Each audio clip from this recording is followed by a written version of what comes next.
Subscribe करिए हमारे channel target UP TET CTET को और बेल आइकन को दबाइए। हेलो फ्रेंड्स, मैं रेनू स्वागत करती हूँ आप सभी भावी अध्यापक एवं अध्यापिकाओं का आपके अपने ही channel target UP TET CTET में।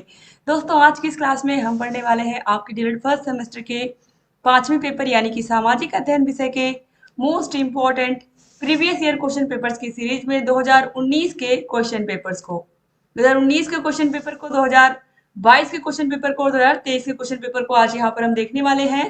इससे पहले 2016, 2017 और 2018 के पेपर को मैं सॉल्व करवा चुकी हूँ। डिस्क्रिप्शन बॉक्स और कमेंट बॉक्स में आप चेक कर लीजिएगा। सारे सब्जेक्ट के आपको क्लासेस, सारे सब्जेक्ट की क्लासेस, सारे सब्जेक्ट के previous year question papers, master classes सब आपको अवेलेबल है, आपको मिल जाएंगे, सब है हमारे चैनल पर, ठीक है। और अगर आपको कोर्स चाहिए, सारे विषयों के नोट्स चाहिए, तो उसके लिए आपको हमारे ऐप को डाउनलोड करना पड़ेगा। ऐप की लिंक भी आपको मिल जाएगी डिस्क्रिप्शन बॉक्स और कमेंट बॉक्स में।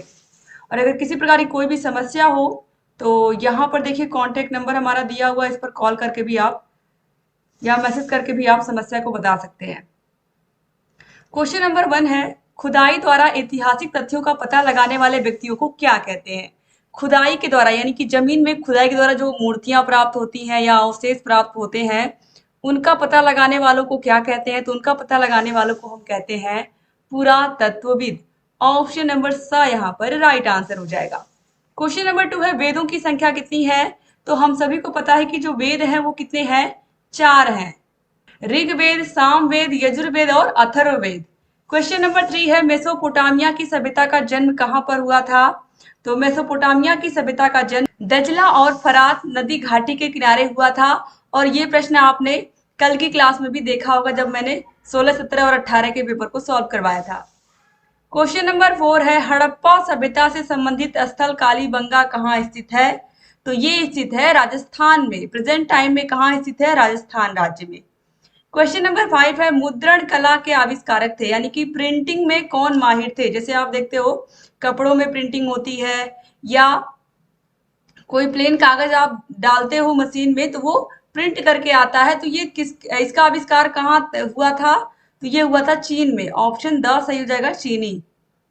क्वेश्चन नंबर 6 है, जैन धर्म के संस्थापक कौन थे? तो जैन धर्म के संस्थापक ऋषभ देव थे, कल की क्लास में हमने देखा था। क्वेश्चन नंबर 7 है, द्वितीय बौद्ध संगीति सभा का आयोजन हुआ था, किसके शासनकाल में हुआ था? तो कालाशोक के शासनकाल में। ऑप्शन सा यहाँ पर राइट आंसर हो जाएगा। क्वेश्चन नंबर 8 है, सिकंदर ने भारत पर कब आक्रमण किया था? तो यहाँ पर 326 ईसा पूर्व हम लगाएंगे, लेकिन मैक्सिमम जगह पर 326, 325 भी देखने को मिलता है। आगे बढ़ते हैं क्वेश्चन नंबर 9 पर। क्वेश्चन नंबर 9 है, सूर्य के सबसे निकट ग्रह कौन है? तो बुध ग्रह है, बुध, फिर उसके बाद शुक्र, फिर उसके बाद हमारी पृथ्वी आती है। तो ऑप्शन सा जो है सही हो जाएगा। क्वेश्चन नंबर 10 है, निम्न में से कौन सा कथन सही नहीं है? तो इसमें हमें चेक करना, दिशा, दूरी व प्रतीक मानचित्र के घटक हैं, ये तो सही है। मानचित्र का नीचे का सिरा उत्तर दिशा में होता है, ये गलत है दोस्तों, क्योंकि ऊपर का सिरा क्या होता है? नॉर्थ। हम लोग उत्तर प्रदेश में रहते हैं तो उत्तर मतलब नॉर्थ ही तो होता है। तो देखिए, उत्तर, दक्षिण, पूरब, पश्चिम, बस यही आपको याद रखना। इसीलिए इस एरिया में जो राज्य है उनको हम क्या कहते हैं? नॉर्थ ईस्ट कहते हैं, ठीक है। क्वेश्चन नंबर 11 है, अंतरराष्ट्रीय तिथि रेखा कहते हैं किसको? कहते हैं 180 डिग्री देशांतर रेखा को। क्वेश्चन नंबर 12 है, नीला ग्रह ब्लू प्लेनेट किसको कहते हैं? हमारी पृथ्वी को। ऑप्शन ब सही हो जाएगा। क्वेश्चन नंबर 13 है, आर्यभट्ट कौन थे? तो आर्यभट्ट थे एक खगोल शास्त्री। ऑप्शन अ सही हो जाएगा। क्वेश्चन नंबर 14 है, आधुनिक अर्थशास्त्र के जनक कौन है? तो आधुनिक अर्थशास्त्र के जनक एडम स्मिथ माने जाते हैं। क्वेश्चन नंबर 15 है, नगर निगम के सदस्यों का कार्यकाल होता है? तो नगर निगम के सदस्यों का कार्यकाल होता है 5 वर्ष का। ऑप्शन द सही हो जाएगा। 2022 के पेपर को हम देखेंगे क्वेश्चन नंबर 1 से। सबसे प्राचीन वेद कौन सा है? तो ऋग्वेद है, और ऋग्वेद में ही गायत्री मंत्र लिखा हुआ है। क्वेश्चन नंबर 2 है, त्रिपिटक कैसा ग्रंथ है? तो त्रिपिटक ये बौद्ध साहित्य का ग्रंथ है। ऑप्शन ब सही हो जाएगा। क्वेश्चन नंबर 3 है, आदि मानव का मुख्य सहयोगी जानवर कौन था? तो सबसे पहले आदि मानव ने कुत्ते को पालना ही शुरू किया था, तो ऑप्शन सा सही हो जाएगा, कुत्ता। क्वेश्चन नंबर 4 है, पुरा पाषाण काल में मानव का व्यवसाय क्या था? तो सबसे पहले पुरा पाषाण काल में मनुष्य क्या करता था? आखेट यानी कि शिकार ही करता था। क्वेश्चन नंबर 5 है, कन्फ्यूशियस किस देश का रहने वाला था? मिस्र, भारत, चीन या फिर सऊदी अरब? तो राइट आंसर है मिस्र का रहने वाला। क्वेश्चन नंबर 6 है, पिरामिड किस देश में है? तो पिरामिड कहाँ है? मिस्र में है। क्वेश्चन नंबर 7 है, अपने देश का आदर्श वाक्य सत्यमेव जयते कहाँ से लिया गया है? तो ये मुंडकोपनिषद से लिया गया है। क्वेश्चन नंबर 8 है, कौशल या कौशल महाजनपद की राजधानी क्या थी? तो ये थी दोस्तों श्रावस्ती। ऑप्शन आ सही हो जाएगा। क्वेश्चन नंबर 9 है, सांची का स्तूप कहाँ स्थित है? तो सांची का स्तूप कहाँ स्थित है? मध्य प्रदेश में। ऑप्शन सा सही हो जाएगा। आगे बढ़ते हैं क्वेश्चन नंबर 10 पर, सूर्य के चारों ओर परिक्रमा करने वाले खगोलीय पिंडों को क्या कहते हैं? तो ग्रह कहते हैं। क्वेश्चन नंबर 11 है, मानचित्र की उत्पत्ति मैप्पा से हुई है, यह किस भाषा का शब्द है? तो ये लैटिन भाषा का शब्द है। क्वेश्चन नंबर 12 है, 0 डिग्री 0 डिग्री अक्षांश को कहते हैं भूमध्य रेखा कहते हैं इसी को। क्वेश्चन नंबर 13 है, 21 जून को सूर्य की किरणें सीधी पड़ती हैं किस रेखा पर? तो कर्क रेखा पर। ऑप्शन द सही हो जाएगा। क्वेश्चन नंबर 14 है, इनमें से भारतीय अर्थशास्त्री कौन है? तो राइट आंसर हो जाएगा जे के मेहता।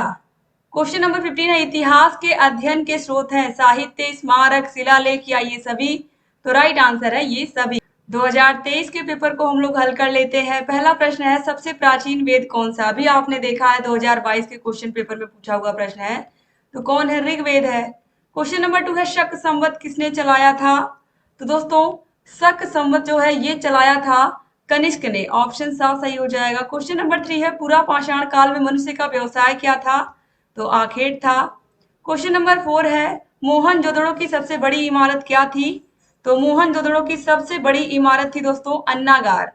अन्नागार सबसे बड़ी थी। ऑलरेडी मैं आप लोग को एक्सप्लेन भी कर चुकी हूँ, राजन सीरीज अब पढ़ाया है मैंने, पवन सीरीज भी पढ़ाया है। यहाँ पर मैं सुपर फास्ट रिवीजन करा रही हूँ, तो यहाँ पर उतना विस्तार से मैं नहीं बताऊंगी, लेकिन स्नानागार नहीं है, अन्नागार है। क्वेश्चन नंबर 5 है, सूर्य के चारों ओर परिक्रमा करने वाले खगोलीय पिंड क्या कहलाते हैं? तो ग्रह कहलाते हैं। क्वेश्चन नंबर 6 है, इंडिका पुस्तक के लेखक कौन है? तो मेगास्थनीज है। क्वेश्चन नंबर 7 है, पहिए का आविष्कार कब हुआ था? तो नवपाषाण काल में हुआ था। ऑप्शन सा सही हो जाएगा।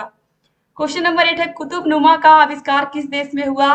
तो कुतुब नुमा का जो आविष्कार है ये हुआ था चीन में। क्वेश्चन नंबर 9 है, भारतीय मानक समय रेखा गुजरती है, कहां से गुजरती है? अहमदाबाद। ऑप्शन आ सही हो जाएगा। क्वेश्चन नंबर 10 है, नासा का मुख्यालय कहाँ है? तो अमेरिका।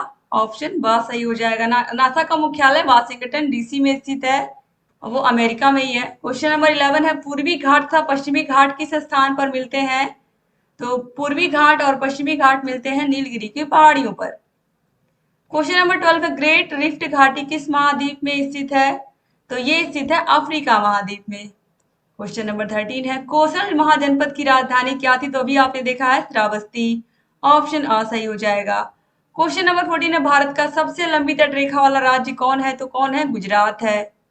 ऑप्शन ब सही हो जाएगा। क्वेश्चन नंबर 15 पे आते हैं, ग्लोब प्रतिरूप होता है सूर्य का, चंद्रमा का, पृथ्वी का या फिर महासागर का?